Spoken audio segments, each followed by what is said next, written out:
एवढं मोठं संकट या लोकांवर आलं की त्यांना जीवन नकोसं झालेलं आहे आणि जनावरं गेली, शेतीची अवजारे गेली, शेती खरडून गेली. पुन्हा पुढचे 5-10 वर्ष शेती होईल की नाही होईल ते सांगता येत नाही आणि घरदाराची राख रांगोळी झाली, गावाला पाण्याचा वेढा बसला आणि असं हे आसमानी संकट महाराष्ट्रावर आलेलं असताना सगळ्या महाराष्ट्रातल्या देशातल्या लोकांनी आज शेतकऱ्याच्या पाठीशी उभं राहणं आवश्यक आहे. अधिकारी असतील, पदाधिकारी असतील, व्यावसायिक असतील, उद्योजक असतील, कंपन्यांचे मालक असतील, बँका असतील, पतसंस्था असतील, धार्मिक संस्थानं असतील, क्रिकेट बोर्ड असतील, सगळ्यांनी या शेतकऱ्याच्या पाठीशी उभं राहिलं पाहिजे. काल परवाची त्या आळंदची घटना आपण पाहिली की दुष्काळाच्या चटक्यामुळे शेतकरी आईने पहिल्या दिवशी आत्महत्या केली आणि दुसऱ्या दिवशी तिच्या पत्नीने पण आत्महत्या केली. म्हणजे एवढं मोठं संकट या लोकांवर आलं की त्यांना जीवन नकोसं झालेलं आहे आणि जनावरं गेली, शेतीची अवजारे गेली, शेती खरडून गेली.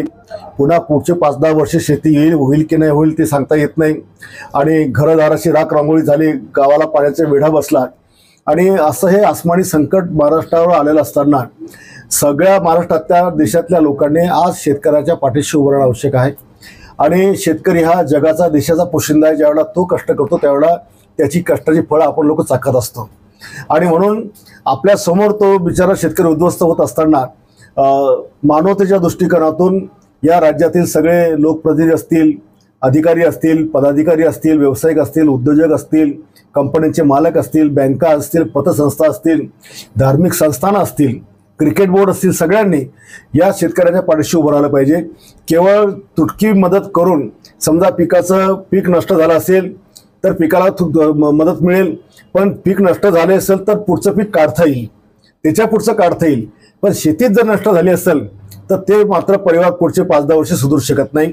म्हणून आज शेतकऱ्यांना प्रत्येकाने मदतीचा हात देण्याची आवश्यकता आहे आणि म्हणून आपल्याला माहिती आहे की माझा शिवसेनेचा धर्म आणि आमचं काम चिपळूणला मागे घटना घडली तर आम्ही इथून 35 लाखाची मदत पाठवली. मागे शेतकऱ्याला बैल जोडी द्यायची तर आपण तिकडे पण मदत केली. आपल्याकडे कोणाचं घर जळालं, कोणाच्या घरी मयत झाली तर आपण लगेच त्याला 6 महिन्याचा किराणा आणि पैसे आपण त्या ठिकाणी देतो. जवळपास अपंग शाळेच्या 26 मुली मी आमदार झाल्यापासून अंध आणि अपंग मुली आपण दत्तक घेतलेल्या आहेत. म्हणजे अशा सगळ्या दुःखाच्या क्षणामध्ये आपण साथ दिली पाहिजे आणि म्हणून आज मी माझ्या वतीने 25 लाख रुपयाची मदत ही या उद्ध्वस्त झालेल्या शेतकऱ्यांना देणार आहे. या 25 लाखातनं किमान 100 शेतकरी परिवारांचा जरी उद्ध्वस्त झालेलं परिवार बसलं तरी त्याचा एक आत्मिक आनंद आपल्याला त्या ठिकाणी असणार आहे. हे पैसे देताना मी माझे सर्वे नंबर 44 मधले 2 प्लॉट याची इसार पावती करून ही रक्कम या ठिकाणी आणली. खरेदी अजून व्हायची बाकी आहे, पण 25 लाखाची इसाराची रक्कम मी या ऑफिसला आणलेली आहे आणि ती रक्कम मी डीडीच्या माध्यमातून किंवा चेकच्या माध्यमातून सीएम फंडामध्ये त्या ठिकाणी देणार. देताना कदाचित मी दसरा मेळाव्याच्या मध्ये एकनाथ शिंदे साहेबांच्या हस्ते पण ती आपण सुपूर्द करू शकतो. पण 25 लाखाची मदत आपण देत आहोत. सगळ्या लोकांनी त्याच्या ऐपतीप्रमाणे मदत करावी असं माझं कळकळीचं आव्हान आहे. कारण शेतकरी जमात वाचली पाहिजे, शेतकरी टिकला पाहिजे.